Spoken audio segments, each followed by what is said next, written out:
start with this question? Before Oh, you begin, yes. can I do something? Yes, go. You have a wonderful minister here in Steve. Yeah.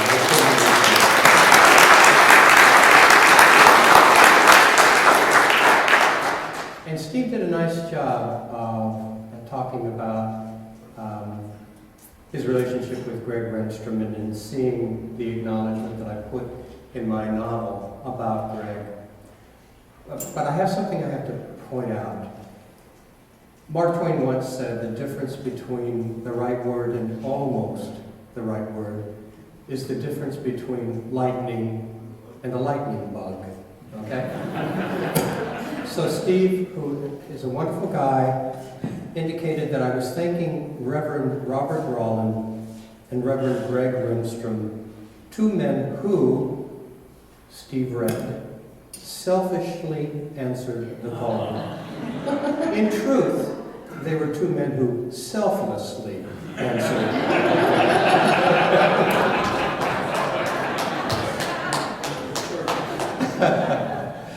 Thanks, Steve. Okay, well, first let me start by saying that I've had this great email correspondence going with you for quite a while, and one of the questions I asked him is, do you want to see the questions ahead of time? And he says, no, he likes to be surprised. So I hope I can surprise him with one or two questions, because I think he's probably been asked every question in the world, and there will be some repeats, I know. But on January 20th, on your website, by the way, there's 3 places you can get to know him really well, and that's his website, and he has, which is WIlliamKentKrueger.com. He also has a great Wikipedia page, which he has nothing to do with, but there's a lot of good information on there. And he also has a Facebook page, so if you're into technology, you can try all 3 of those. On your webpage, you noted that you were informed by your publisher that you had sold 1 million books. Yeah. Congratulations. Yet that information sort of just went by with no particular notice, and I thought that was interesting. So we're taking notice here. So I'd like to start by asking you to tell us a little bit about your journey as a writer. When you discovered you loved to write, when you knew you were actually a writer, perhaps when you listed your profession on the IRS form as writer, what did that all feel like, and what was that journey from beginning to end? Sure. But first I want to put into perspective that 1 million books. I was pretty proud of that, but you have to understand, I kind of hang around with a lot of really famous authors. These are people who published 30, 40 million books. So, you know, I still feel like I'm kind of an infant in the business here. You know, I've always wanted to be a writer, and I have always written. So my journey began a very long time ago. Okay, so you guys want something special? Nod your heads. Yes. Okay. I have always wanted to write, and I have always written. Here's proof. Here's a poem I wrote in the 5th grade. It's called The Lone Wolf. It goes like this. The moon was hidden behind a cloud. The shadows were gone, when came aloud the clear, keen voice of a wolf at bay. While still asleep in bed I lay. Suddenly, I awoke with a start and felt the rapid beating of my heart, and heard the howling lone wolf's cry, and saw the black clouds in the sky. Then lo, the shining moon came out, and shone on the land round about, and the silhouette of a wolf I saw. It was then that I set my jaw. I hunted that wolf day and night, whether rain or the sun shone bright. I didn't stop to rest or play. I hunted that wolf every day. I never did catch up with him. He could run, his body was slim. But I'll tell you, even unto this day, from someone, he is running away. Thank you very much.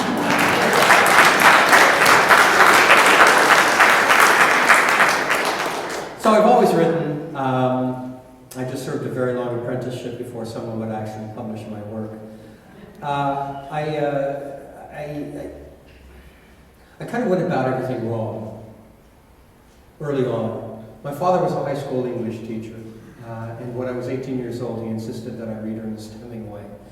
and I fell madly in love with Ernest Hemingway.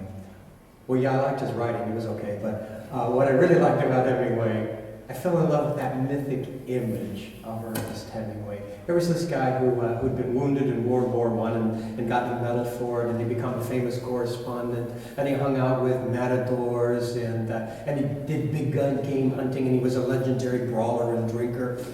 And he'd been given the Nobel Prize for writing a kind of fiction nobody had ever written before. So when I was 18 years old, I wanted to be Ernest Hemingway. So I spent about well over 20 years trying to write the great American novel as Ernest Hemingway might have written it. Nobody wanted it. So in my 40s, very early 40s, as a result of kind of going through a midlife crisis, I changed directions and decided I wanted to write something that somebody might actually want to read. So I looked around me, Mary Kay, to see what people are reading. Do you know what people read? Mysteries. Mysteries. People read mysteries. It's a genre that cuts across all socioeconomic levels, and I thought, I'm gonna write a mystery. But I still wasn't telling anybody really that I was a writer at that point. And then I finished the draft of manuscript for Iron Lake, first in my Cork O'Connor series, and acquired an agent, and the novel went off to New York City, and a bidding war broke out for the rights to it, and that's really when I began first to really think of myself as a writer. The thing is this, though. Every time I sit down to write a book, it's like I have to convince myself once again I'm really a writer, and I can really do this thing. And that's one of the things I like about what I do. I like the feel that I'm always challenging myself to prove to myself that I'm a writer. You know? Right. I heard another writer speak about how she's had the characters in her book speaking in her head before she wrote, to the point where they got so loud that she just had to go sit down and write. Oh, that woman needs a good psychiatrist. Well, I thought she wrote, that's exactly right. Well, I thought it's a great cure for schizophrenia, right? So, but my question for you is, where does it start for you? Is it the same always, or is it different with different books? Most of them, when we're talking the Cork O'Connor series, at this point in time, they all follow pretty much the same trajectory. This is how I go about constructing a Cork O'Connor novel. Typically what happens is this. I'll be working on my current contractual obligation, and I'm trying to leave myself open to ideas for the next book that I'm going to write in the series. Because typically I have a 2 or 3 book contract with my publisher. And at some point, and I've always relied on this, and it has always occurred, a seed of a really good idea plants itself in my head. But I'm still at work on my current project. So what happens is I let that seed kind of roll around in my head while I'm finishing the project, and that's several weeks, or more often several months. And while that seed is rolling around up there, I begin to develop characters, I begin to develop motivations, I begin to develop events, I begin to develop the chronology, so that by the time I'm finished with this current project, so by the time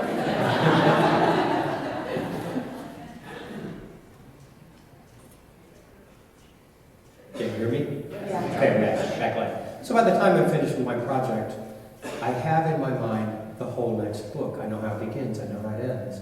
I know who did what to whom and why. I know where I'm going to plant my red herrings and how I'm going to, the moments of suspense I want to write to. In the old days, I used to sit down and actually outline it chapter by chapter, but I don't do that anymore because I can keep the story in my head. Ordinary Grace was a very different experience. I knew some of what was going to occur in Ordinary Grace. What I really had in my mind was the family and the place. I had in mind this minister's family, and I had in mind this small town that was going to be a reflection of the small towns I'd grown up in when I was that age. I knew something terrible was going to happen. I knew someone was going to die because that's the kind of book I write. And that was going to have a profound effect. But that's pretty much all I knew. And then I sat down and the writing of Ordinary Grace was nothing like I'd ever experienced before. The story revealed itself to me. Every day I sat down to write, the story would reveal itself to me a little more and a little more. And so the characters began to speak to me in ways that I hadn't anticipated, to become characters that I hadn't really planned. Gus is a really good example of that. For those of you who haven't read Ordinary Grace, Gus is an important character in the story. He's a man who's a friend of the Drum family, the Central family, and he's kind of a reprobate at the beginning of the book. We meet Gus, the first time we meet Gus, he pukes in the minister's car. Not a good beginning. And I just had that scene, and I knew Gus was going to kind of be important to the story, but I didn't know how. And to watch Gus grow across the course of the story in ways that I hadn't imagined at first, or to watch Jake grow and become this, for me, the hero of the story, really, was just remarkable. It was just a remarkable experience.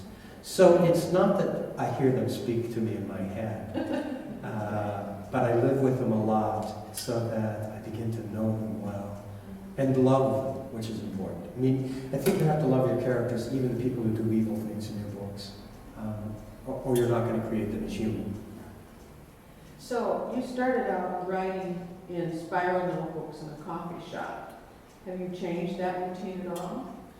Some of it. I still write in a coffee shop, and I gave up the spiral notebook a while ago. Spiral notebook developed this way when I knew I wanted to be serious about becoming a writer. My wife was in law school, Diane's here somewhere. Was in law school, and I was the sole support of the family. So I was the guy who had to keep a roof over her head and food on the table. But I wanted very much to develop as a writer. And so we were living at that point about 2 blocks from a wonderful cafe, legendary cafe in St. Paul, it's called the St. Clair Broiler. Steve knows well, Greg here knows well. 2 blocks from the broiler, the store's open at 6 a.m. in the morning. So I told Diane, look, if you get the kids ready to go to school in the morning so that I'm free to go write at 6 a.m. in the morning, when I get home at night from my job, I'll be like the best husband, the best father you will ever have seen. She bought it. So I began going to the broiler at 6 a.m. every morning when they opened it. So this was long before anybody had laptops. So I would show up with my Mead wire-bound notebook and my big pen in hand and write. So that's how that got going. I parted ways with the broiler a while ago for a variety of reasons. But I still do all of my creative work in a coffee shop. I go first thing in the morning, and I go about midday, mid-afternoon for a couple of hours each time. Okay. Your Wikipedia page says that To Kill a Mockingbird is one of your favorite books. It's my favorite. Your favorite. The favorite. We talked about this last night. We readers note that there are many similarities between it and Ordinary Grace. A child is a narrator, a social issue at the center of the problem, mystery, set in a small town, a strong father figure. It has another common characteristic, and this is a scene of people going to church. Calpurnia takes kids to church, and of course there's several church scenes in your book. When you think about other American classic pieces of books like Hemingway, for instance, and many others, no one goes to church, and yet this is an important part of American life. And if church is even mentioned, like in Huck Finn or Scarlet Letter, it's usually negatively. Elmer Gantry, good example. Oh, yeah. So why do you think this is, and I appreciate the fact that you've made an attempt to correct this with your book. What is it? Yeah, I think a lot of it has to do with your own particular experience with religion. I think of Ordinary Grace not as a religious novel, but as a spiritual novel. Because I wasn't trying to bang the drum for any particular religious denomination or belief system. But for me, growing up, church was an important part of my life. My family moved around a great deal when I was a kid. We were really a family of churches. And the first thing we would do when we settled in a new town was join the church. We were Episcopalians at that point.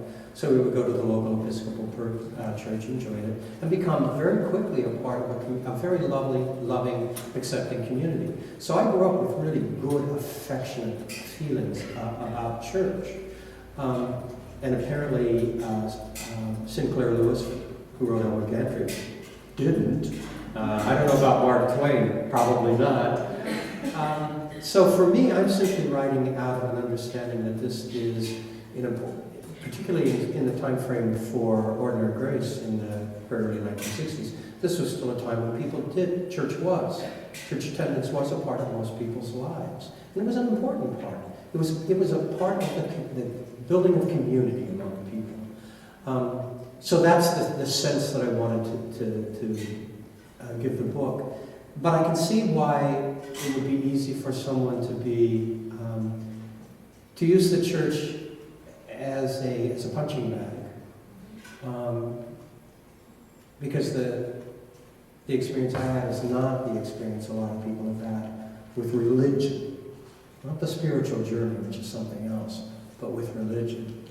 And if you're a writer, you draw on those issues that have created conflict. And one of the things that unfortunately religion is often about is about conflict. Conflicts of different religious beliefs. We see that to this day. So maybe that's what's going on there. Does that make sense? Yeah, it makes sense. Okay. Yeah. When we asked him if he would come, one of the things that he mentioned is that he makes contributions to local Indian charities, Native American charities in his area. You have two in particular that you like. Could you tell us about those? The Minnesota Indian Women's Resource Center, which if you were at the 11 course service this morning, I quoted something from That was a beautiful quote, by the way. It was just perfect. I love that quote. And then, I don't even know, is it Ain Dao Young Center or Ain Young Center? How do you pronounce it? Well, you were pretty close, and Okay. it means our home. Okay. So why did you pick these particular charities to support? How did you get involved with them? Well, I had a really good year. And for a while, Diane and I had been talking about the need to give back to the Native community because of their generosity to me. And so really, we began asking lots of people we knew. I began asking people, Diane has dealt a lot with the social work network in her job, Department of Human Services in Minnesota. So she knew a number of people who were well-versed in Native organizations that did good work with the needy in that population. Went onto the internet and did some more. So it was really just, I needed to give some money to feel good about myself. And I came across these two organizations. And so I donated to them that particular year. And the response to it was just amazing. They invited me into the community. They showed me everything they were about. They were so gracious that I formed a wonderful bond with them. For those of you who don't know the Anti-Young Community, that organization, or Minnesota Indian Women's Resource Center, here's what they do. The Anti-Young Center in St. Paul is an organization that takes homeless Native kids off the streets and gives them a home. It feeds them. It helps them complete their education. It helps them find job training. It gives them the skills that are necessary to go out into the world and create a good life for themselves. Across the river in Minneapolis, the Minnesota Indian Women's Resource Center does very much the same thing with homeless Native women, many of whom have children. Takes them off the street, gives them a home, helps them find jobs. Many of these women are battling substance abuse and want to kick that monkey off their back. It helps them find the resources to do that. A lot of these women actually come in off the street out of the sex trade, and they want to create a different life for themselves. And the Minnesota Indian Women's Resource Center helps them accomplish that. These are two organizations that do nothing less than save Native lives. So I've come to so admire, respect, believe in the work that they do. Yeah. Well, I'm going to take we'll shift away. I think all of you know that Iron Lake was his first Corporal Connor book, and written when? I began that in the spring of 1992, and I published it in 1998. Okay, so 1992 to now. I'm going to read a little quotation from the beginning from this book. It's on page 16, so this was an early page in your book. Oh, I remember this quote. You did. No, I'm kidding. You will remember when I say it. The setting is a bedroom. And it's Cork, who is married, and he's with Molly, who is also married, but not to each other. And Molly asks him, he's getting ready to leave, and she says, "What is it that you think we do here, you and me?" And I'll let you guess what it is. I'll tell you what I think it is. This is grace, Cork. This is one of those things when God, when he created it, said, "That's good." My question for you is, this is your first published book, a long way from ordinary grace. And I guess I'd like to know a little bit about that journey between that grace and the grace of ordinary grace, and how maybe that changed, or if you still regard this as one kind of grace, and therefore there's all kinds of graces that we're not even thinking about. Oh, sure. Yeah. I remember this scene very well. Molly is not actually married, but Cork still is, but he's separated from his wife at this point. At this point in Cork's life, his life is in a meltdown. He's separated from his wife. He's lost his job as sheriff. His self-respect and esteem in the community has plummeted. He's about to lose his children. He's afraid of that. His life is just going down the toilet. And then there's Molly, who opens her bed and her arms and her heart to him. And in some ways saves him. She gives him hope. She gives him a belief in himself again. And yeah, I despite what society may think of that particular relationship, I would say there's grace there, certainly. And what I have done over the course of that series and in Ordinary Grace is explore the ways in which we offer one another comfort and forgiveness and succor. You know the character Henry Malou in the series. For those who don't know my series, Henry Malou is an old Ojibwe Mide. He's a member of the Grand Medicine Society. For want of a better word, he's a medicine man in the Ojibwe community. He's like 90 some odd years old for most of the series. He just turned 100 in one of the books, the last book. So he's a pretty old guy, and he's very wise. And he has been a way for me to offer grace across the course of this series. Because he's very accepting, he's very open, he never judges. God, don't we wish we knew? Don't we all wish we had a Henry Malou in our lives, you know? Did you know of Henry Malou? Never did. You know, and the thing is this. One of the reasons I'm a writer is that I love what happens when you write, when you really allow yourself to sink deeply into the imagining of a story. Blessings come to you from out of the blue. They come from God knows where. Things come to you that you have no particular knowledge of or experience with, and yet somehow you see them as a real thing and you're able to communicate that to a readership. Henry Malou was one of those blessings. He just came to me full blown. And I love writing the scenes in which Henry Malou is going to play a part because they're always perfect. I never have to rewrite a Henry Malou scene because what he says is exactly what he's supposed to say. I love that guy. He's the favorite of a lot of readers in my books, and he's certainly my favorite character to write about. And maybe because he is in a way an embodiment of grace. I mentioned to you earlier that if there's a website called Goodreads.com. I don't know if any of you are familiar with this. It's a website that, how many know Goodreads? It's a great literary website. So for those of us who lead book groups, they have like really good ideas. If you go in and you put Henry Malou and your name in there, 4 pages of quotations come out. They're not all Henrys, but all Henrys. And they're only from 3 books.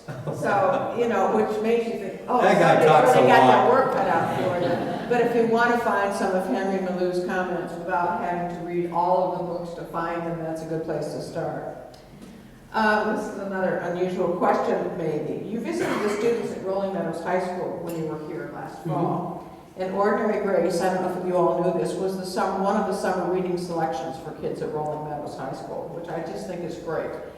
And just real quickly from an English teacher perspective, we've gone to reading lots of literature during the school year to less literature in the school year and more literature over the summer, because many of the schools now are requiring summer reading. My question for you is, can you tell us something about how they responded to this book? And did they ask you insightful questions? What did they say? Or do you remember? Yeah, I remember this so well.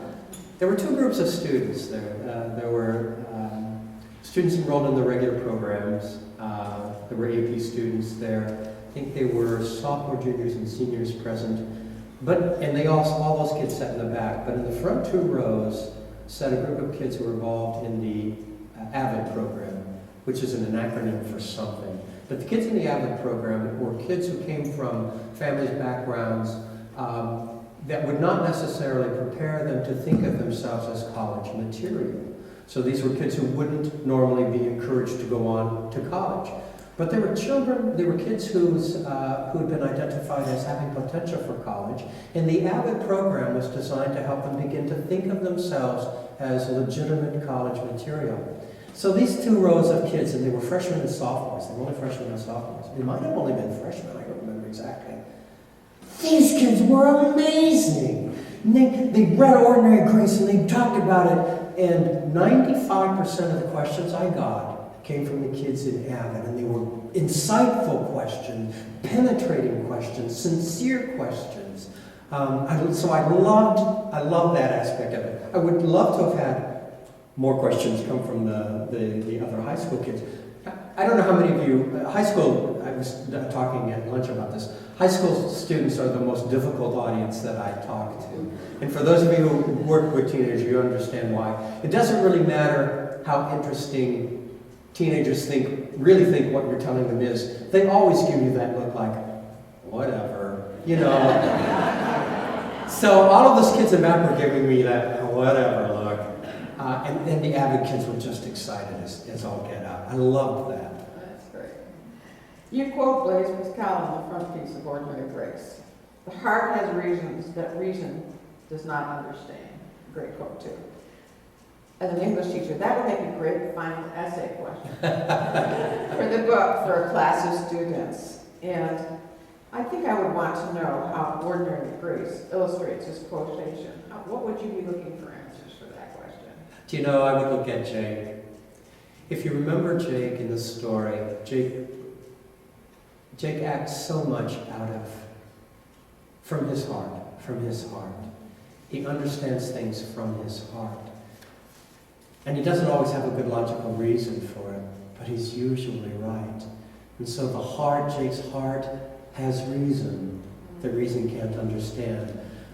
When Frank is so afraid that Warren Redstone, in touching Jake in an early scene, has horrible intentions, Jake knows that's not true. His heart knows that's not true. Jake, when everyone else believes that Warren Redstone has done horrible things at the heart of the story, Jake doesn't believe it. Why? He's listening to his heart. And at the very end, we understand that all along Jake has had a piece of knowledge that he has kept to himself because his heart basically told him to do that, when your head would tell you something entirely different. So the heart has reason that reason doesn't always understand. Jake is the best example I can give of that. He is a great character. I have two really favorite characters in that story, and Jake he's the hero of the book for me. Your new book, This Tender Land, is not due out until 2016, alas. We want it now. I understand that it's actually more of a companion book and not really a sequel. Yeah. So, and it's not about the Drum family, and that's publicly stated somewhere in your materials. What else can you tell us about it? Anything else? Sure. This Tender Land is not a companion novel. I mean, it's not a sequel, but a companion novel. Right. And I call it a companion rather than a sequel for this reason. It's companion in that, like Ordinary Grace, it's also set in southern Minnesota. And like Ordinary Grace, it's set in an earlier time, 1958. but it doesn't deal with the Drum family, nor does it take place in New Bremen, Minnesota.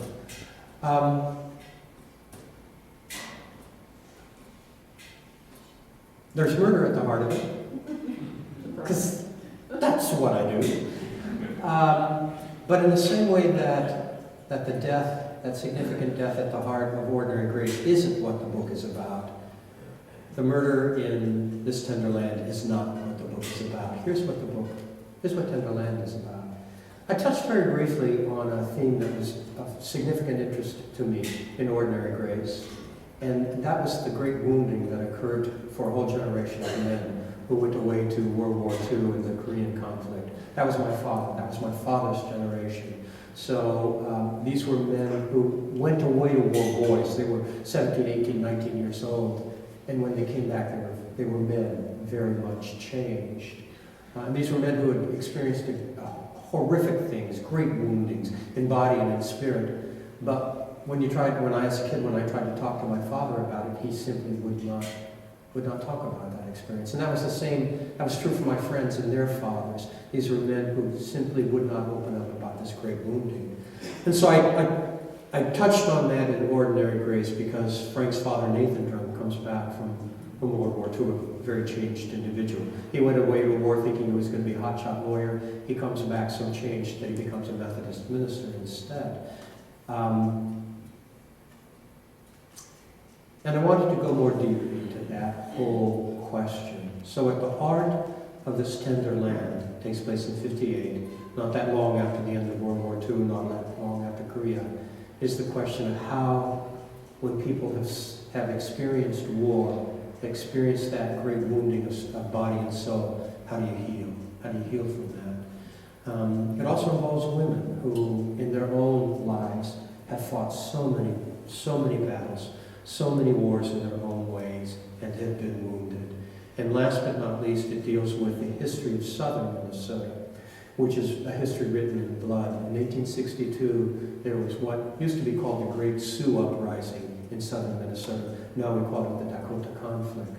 And the result of that was the largest mass execution in the nation's history. On the same day, at a large scaffolding, an enormous scaffolding built in Mankato, Minnesota, 38 Dakota warriors were hung at the same time. And that's a wound that's still white and Dakota communities in southern Minnesota haven't really healed from. So that's that. But let me tell you this. One other thing, when you try to write a novel, the most important thing is to engage the reader. That's the most important. Your job as a storyteller, first and foremost, is to engage and entertain your reader. So here's how This Tender Land begins. I love this opening line. These opening lines. It begins this way. Channel catfish are the worst kind of scavengers. They're bottom feeders, mudsuckers, river vultures. Channel cats will eat anything. Let me tell you how they came to eat Jimmy Quinlan. Isn't that a great beginning?